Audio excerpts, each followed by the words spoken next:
I'd like to introduce you to my latest tool, which is a bezel maker to make nice, neat, even bezels around fireable stones for metal clay. I've started with the round shape and it's available in a 3mm, 4mm, 5mm and 6mm.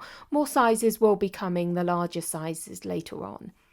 So the 3mm has a 1mm bezel ring and the others have the option of a 1mm bezel or a 1.5mm bezel surrounding the stone. You get both sizes in each kit. You can see I'm showing you there on the left 1.5mm bezels, on the right 1mm bezels. Some have been refined down a little more than others. What's included in a set? You get a base plate, a 1mm and a 1.5mm bezel and a double-ended pusher. So just to show you what's in these kits, the base plate has the number corresponding to the size it represents. So this is for a 5mm stone. On the rings you get the number 5 to represent the stone size, and the 1.5 or the 1mm represents the bezel size. So it's 1mm or 1.5mm of bezel around the stone. And then the pusher, just to point out, the pusher fits very tightly and that is on purpose. So I'm now going to take you through how to use them. Okay, my preferred release agent is Liberation Spray for these. You can have a little add-on if you buy from my website and add a little 3ml bottle of Liberation Spray to your order, or you can buy this from Clay Revolution or Cooks and Gold in the UK.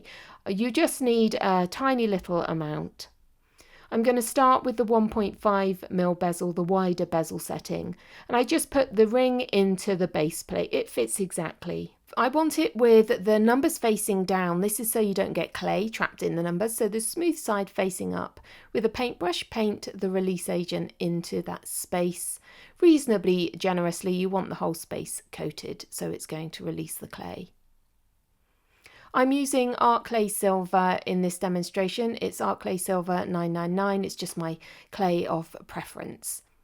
So I just need a pea-size blob. This is actually, it was a bit too much, but that's absolutely fine. And I'm just going to press it down as hard as I can into that space. I want it to go all the way down. And then with a clay scraper, just scrape off the excess. I like to clean these up as much as possible because I don't want to waste my silver clay. And then I'm just going to press down with my finger again. This is just to make sure that the clay is all the way down into that space. And then to release it, you can just pull the two apart. And there you can see the bezel already looking quite nice and tidy. I'm going to get a 5mm stone. Point facing down, pop it into the hole. Now I did have my tweezers in my hand, but to be honest, this size of stone and bigger, you can just pick them up with your fingers. And then I'm just going to eyeball leveling it up. I'm not going to push it into the bezel at all. I'm going to take my base plate and press down on top of that stone. That's going to set the stone exactly level right down into that bezel. And then with the pusher, I'm going to line it up and just push it through so the bezel drops into my hand. I like to hold the bezel ring so it drops into my hand to give the bezel a soft landing. And there we go, that's it. Now you can dry it. And there is a very slight bird edge on that needs cleaning up after it's dry. So I'm going to take you through the 1mm as well. The process is the same, but I want to show you the comparison of the 1mm and the 1.5mm bezel edge. You do get both in the pack. You can't choose to have one or the other. You get both sizes as part of the kit. So again, I'm taking a tiny bit of silver clay. This time I actually didn't take enough.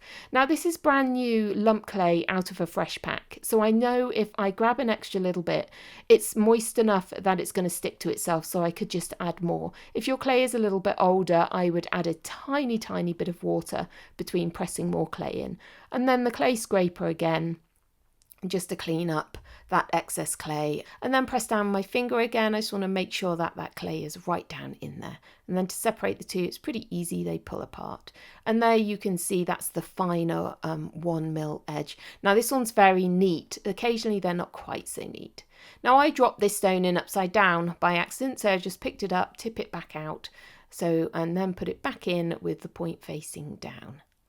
And again, just pick it up, check that that top of the stone is level, and then press down with the base, and it's going to set it perfectly neatly in the middle. And then the pusher is going to just push that bezel out. Now this one got slightly stuck, but it will release really quickly. Just give it a little jog and it will come off, and there we go, that's your setting. And now that can dry, and then you can do the tiny bit of cleanup that's needed. I'm just going to grab the 1.5 mil so you can see them side by side and see the difference between the two. It's not major, but it's significant enough that I have given you the option of both. So here are a refined example and the example on the right that I have just made in this demonstration.